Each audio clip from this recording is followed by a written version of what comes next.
It was a beautiful morning on the island of Sodor. Thomas the Tank Engine's blue paint sparkled in the sunshine as he puffed happily along his branch line with Annie and Clarabelle. He was feeling very pleased with himself.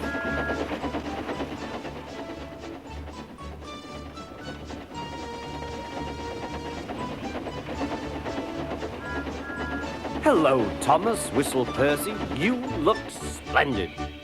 "Yes, indeed," boasted Thomas.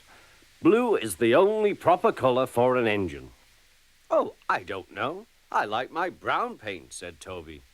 "I've always been green. I wouldn't want to be any other color either," added Percy. Well, anyway, huffed Thomas, "blue is the only color for a really useful engine. Everyone knows that." Percy said no more. He just grinned at Toby. Later, Thomas was resting when Percy arrived. A large hopper was loading his trucks full of coal. Thomas was still being cheeky. "Careful," he warned. "Watch out with those silly trucks." Go on, go on, go on," muttered the trucks. "And by the way," went on Thomas, "those buffers don't look very safe to me." The last load poured down. "Help! I'm choking!" cried Thomas. "Get me out!" Percy was worried, but he couldn't help laughing. Thomas's smart blue paint was covered in coal dust from smoke box to bunker. "Ha ha," chuckled Percy. "You don't look really useful now, Thomas. You look really disgraceful." "I'm not disgraceful," choked Thomas. "You did that on purpose. Get me out."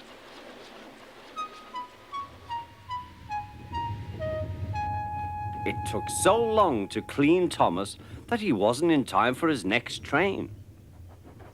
Toby had to take Annie and Clarabelle. "Poor Thomas," whispered Annie to Clarabelle. They were most upset.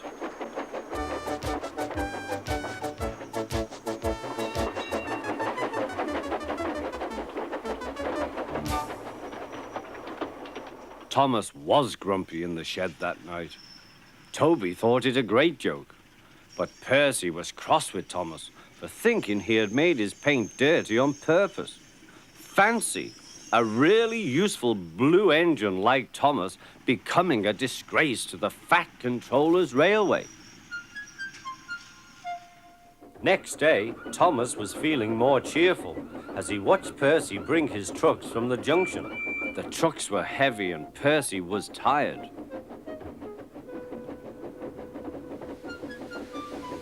"Have a drink," said his driver, "then you'll feel better." The water column stood at the end of the siding with the unsafe buffers. Suddenly, Percy found that he couldn't stop. The buffers didn't stop him either. "Oh!" wailed Percy. "Help!" The buffers were broken and Percy was wheel-deep in coal. It was time for Thomas to leave. He had seen everything. "Now Percy has learned his lesson too," he chuckled to himself.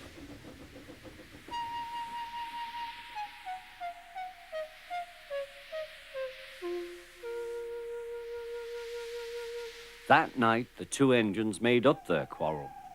"I didn't cause your accident on purpose, Thomas," whispered Percy. "You do know that, don't you?" "Of course," replied Thomas, "and I'm sorry I was cheeky. Your green paint looks splendid again, too. In future, we'll both be more careful of coal."